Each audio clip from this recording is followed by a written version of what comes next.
Bienvenidos todos a esta serie de entrevistas y charlas con los nominados 2022 a los Latin American Leaders Awards, que son los premios más importantes que se entregan en Europa Central, a líderes de Latinoamérica que estén trabajando en desarrollo sostenible e innovación social. Y hoy tenemos el privilegio de hablar con Óscar Javier Parra Castellanos, que es la cabeza de Rutas del Conflicto allá en la hermosa República Colombia. Entonces, sin más preámbulos, vámonos a la primera pregunta. Óscar, saber quién eres tú y qué haces. Bueno, yo soy periodista ya hace casi 20 años, 18 años ejerciendo el periodismo. Soy también ingeniero de sistemas. Terminé luego ejerciendo el periodismo allá. Yo creo que toda la vida he sido periodista desde mi adolescencia. Era como el director del periódico del colegio. Pero pues por esas cosas extrañas que entras a la universidad tan joven, entonces pues terminé estudiando ingeniería de sistemas y luego volví otra vez al periodismo con un par de posgrados que hice. Y pues la verdad el hecho de ser ingeniero me ha aportado un montón en mi vida como periodista.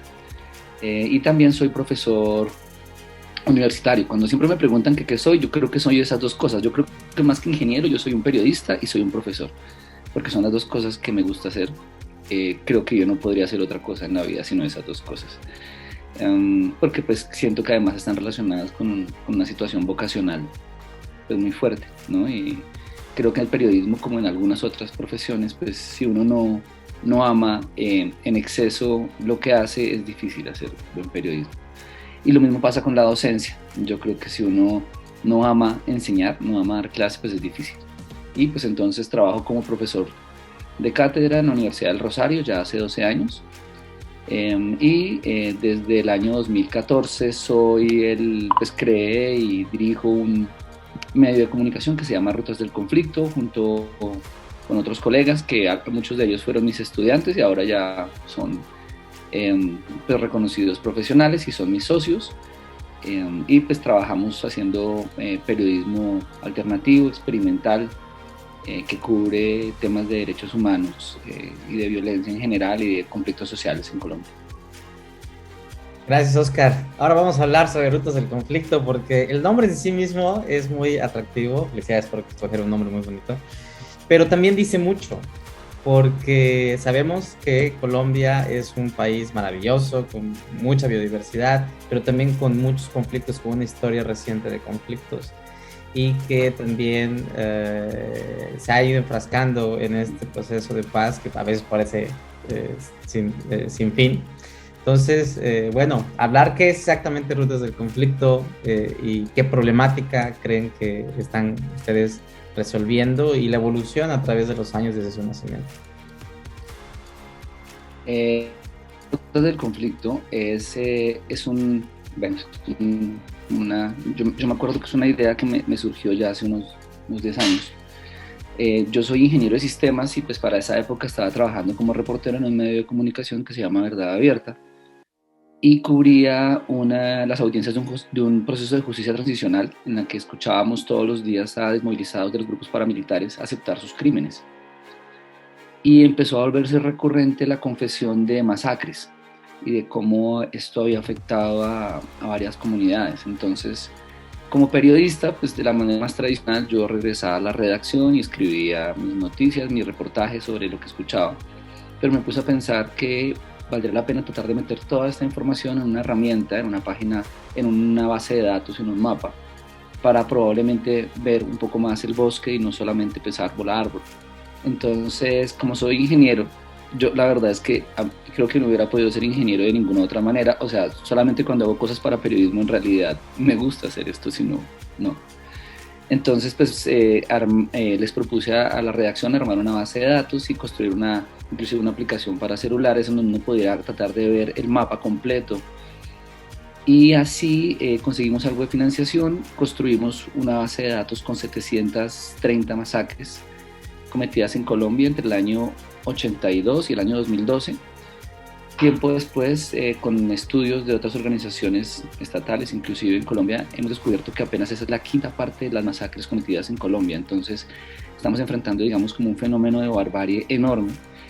y construimos esta base de datos, este mapa. Ahí en el año 2014 salió al aire Rutas del Conflicto, que era pues ese experimento, y luego me independicé.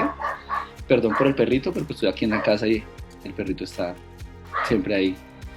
Entonces logramos como mapear estas 730 masacres y luego ya me independicé, empecé a trabajar pues siempre estuve trabajando de la mano de estudiantes de la Universidad del Rosario, gente muy muy joven. Ahí tengo colegas que tienen 28 años pero ya tienen 10 años de experiencia, y empezamos a construir otras bases de datos, pero especialmente empezamos a ir a los lugares donde habían ocurrido esas masacres para involucrar en los testimonios a las personas que vivían en ese lugar, porque si no sentíamos que estábamos en una especie como de burbuja de internet en la que pues se repetían un poco las fuentes de internet, y sentíamos que pues la gente que había sobrevivido a esas masacres pues no había tenido la oportunidad de contarlas. Luego vino un proyecto que se llamó Yo Sobreviví, entrevistamos casi a 100 sobrevivientes de estas masacres que ayudaron a corregir los datos, y ahí empezó un camino larguísimo pues que en este momento lleva 8 años y medio, en el que pues construimos junto a las comunidades, porque ahí empezó a formar, digamos, como a formarse un trabajo muy interesante. Por un lado, tecnología, producción audiovisual innovadora, usando drones, usando bases de datos, pero por otro lado, mucho trabajo con las comunidades para que ellos mismos aprendan a contar sus propias historias, casi sin nuestra intervención, aportándoles herramientas para que ellos cuenten esto.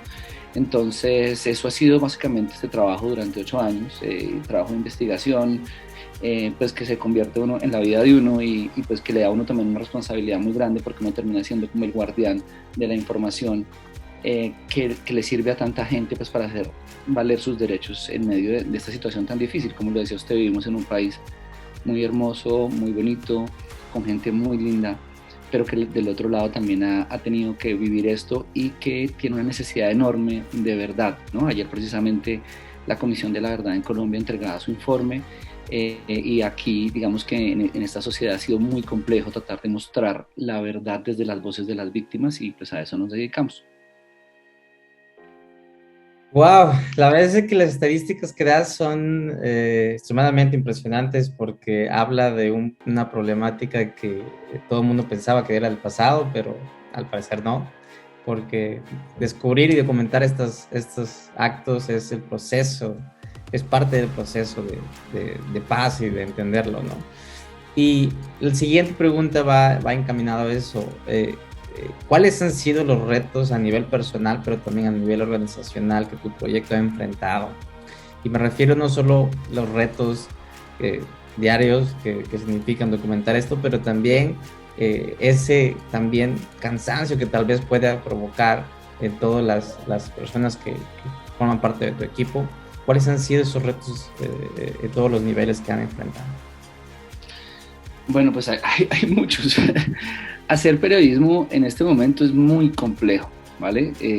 Digamos, fuera de los medios tradicionales, que igual tienen una crisis enorme, porque pues nosotros no vendemos nada, ya no vendemos publicidad, y pues más en estos temas.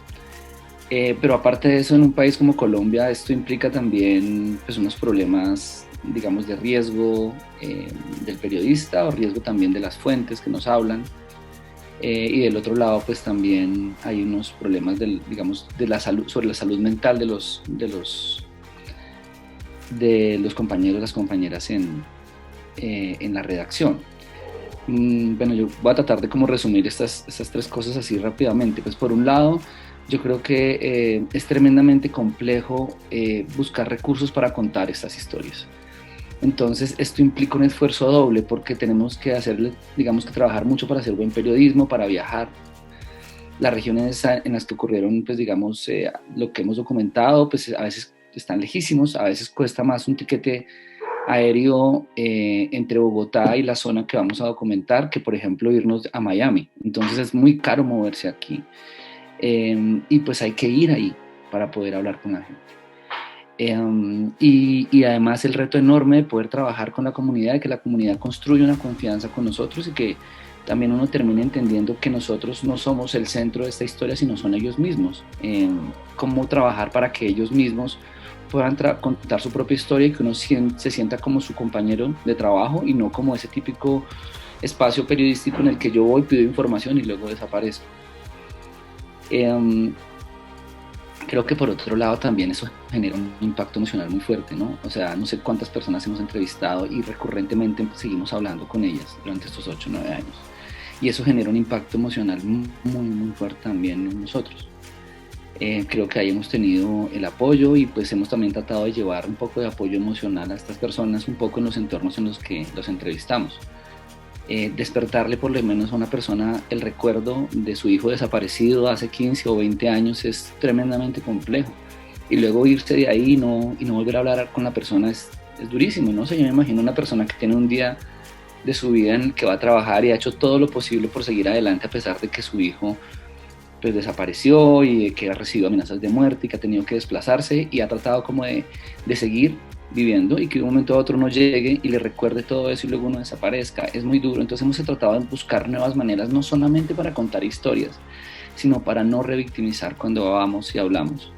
Como también nos cuidamos a nosotros mismos para no revictimizar a estas personas. Como hemos empezado a verlas más como compañeros de trabajo, más que como una fuente, ¿no? Y yo creo que eso ha sido un reto muy fuerte, pero lo hemos ido logrando. Y pues de otro lado esto, ¿no? O sea, tratar de ser muy ingeniosos para tratar de, pues de mantener esto a flote, económicamente hablando. Entonces, pues igual, no sé, hacemos fiestas con nuestra audiencia, vendemos camisetas, hacemos obras de teatro. Este año llevamos 10, no es teatro, es más como una especie, lo llamamos stand-up journalism, y es como cuando vamos a contar en un teatro todo lo que nos pasó cuando hicimos un reportaje. Entonces un poco a veces la gente se ríe de lo que le pasa al periodista, pero en el fondo le queda una reflexión dura de lo que se investigó. Digamos, no es una cosa de ficción ni es una obra propiamente de dramaturgia, pero sí es una especie como stand-up anecdótico de cómo es que hacemos periodismo. Y pues hacemos de todo eso, ¿no? Camisetas, teatro, fiestas, crowdfunding. Y la otra cosa dura es que siento que hay poderes muy fuertes todavía en Colombia que se sienten incontrovertibles y pues desafortunadamente, por ejemplo, hace 2 años tuvimos una situación bien compleja porque en una investigación que hicieron unos colegas se puso sobre la mesa que el ejército colombiano había hecho unos seguimientos digitales y había construido unos perfiles de varios periodistas y entre ellos pues habían perfilado a toda la redacción de Rutas del Conflicto, una unidad de inteligencia del ejército colombiano, ¿no? Por supuesto hemos recibido todo el apoyo de varias organizaciones de periodistas acá, no fuimos solamente nosotros, hay muchos periodistas, hay inclusive gente del New York Times, y pues creemos que esto solamente ocurrió porque nosotros insistimos en que el ejército nos entregara una información que sentimos que era pública sobre cómo invertían un dinero que les daban empresas petroleras y mineras, y pues creemos que por esa insistencia llegamos a eso. Y pues eso eso fue hace unos 2 años, afortunadamente las cosas pues han ido mejorando en esa vía, pues no tenemos noticia de qué habrá pasado después con esto, pero sí nos puso en una situación difícil, ¿no? Porque pues hablar con las fuentes ya vía telefónica es complicado, porque la gente a veces siente que a lo mejor podemos estar interceptados. En algunos casos pues también eso pone en peligro a varias de nuestras fuentes que están en terreno, porque pues ahí puede haber intereses muy particulares en estos entornos de poder, ¿no? Entonces eso también es difícil. Creo que en general hacer este tipo de periodismo es complejo. Nosotros nos sentimos tranquilos y muy afortunados de poder estar en esta situación y de tener el apoyo también de las comunidades con las que trabajamos. No obstante esos retos, lo has dicho bien, has trabajado también en crear esta confianza, en involucrar participatoriamente y lógicamente más sensiblemente a todos los actores. Y eso habla bien de lo que has hecho bien, ¿no? Entonces, la siguiente pregunta va en relación a esto. ¿Cuál crees que han sido esas lecciones y tips de liderazgo y éxito que la organización, el proyecto ha tenido a través de los años y que también esto sirva para la siguiente generación que va a tomar estos proyectos también? Creo que hay una cosa importantísima y es tratar de empoderar a la gente, ¿sí? Yo creo que por un lado mis estudiantes que ahora son mis socios, pues a mí me impresiona un montón porque pues yo me acuerdo cuando comencé hace de verdad unos 9 años que empezamos a construir la base de datos, pues estos chicos tenían 19 años.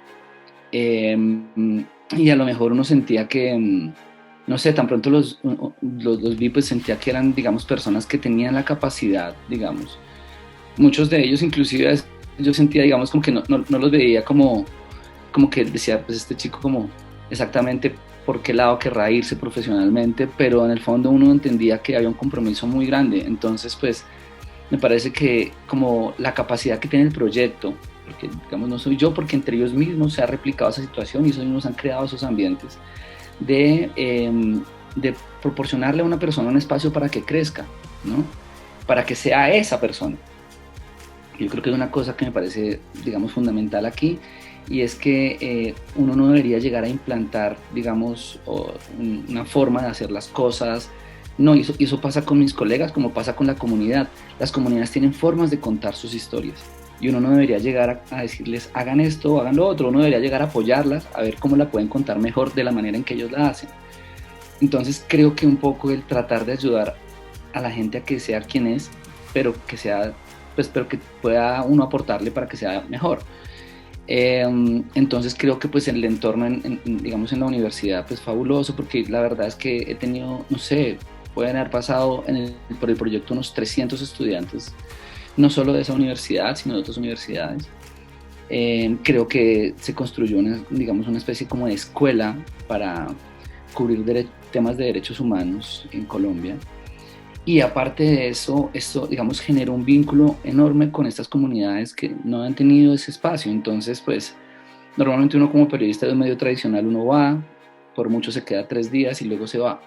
Acá tenemos espacios en los que hemos ido en 2 años hemos ido 6, 7 veces, se ha construido una relación con la comunidad, les hemos enseñado, les hemos mostrado cómo volar drones, les hemos mostrado cómo ellos pueden, en algunos reportajes inclusive los que presentan son la misma gente de la comunidad. Entonces al final uno pues construye una relación muy fuerte con ellos y aprende, ¿no? Hay una situación, digamos, como muy, digamos, desde el periodismo y desde estas situaciones como estas lógicas centrales tan latinoamericanas también, por ejemplo, en el que uno en las grandes ciudades siempre ve al otro como alguien que hay que enseñarle, y pues al contrario, creo que acá es una puerta en la que va de las dos vías, porque lo que hemos aprendido del otro lado ha sido pues infinito. Gente que, digamos, sin recursos, sin ningún recurso, ha contado y ha hecho todo lo posible por mantener la historia viva de sus hijos, de sus esposos, de sus hijas, que además, digamos, de unos hechos terribles, terribles, con muchísima sevicia, a pesar, digamos, de tener un dolor enorme con la desaparición forzada, por ejemplo, se mantienen ahí como líderes de sus comunidades. Entonces, creo que la idea es esa, como entender que esto es un intercambio, que uno puede apoyar del otro lado para que la otra persona sea mejor, pero que del otro lado están haciendo lo mismo. Probablemente cada vez que uno interactúa con estas personas, uno tiene la enorme oportunidad de aprender del otro siempre.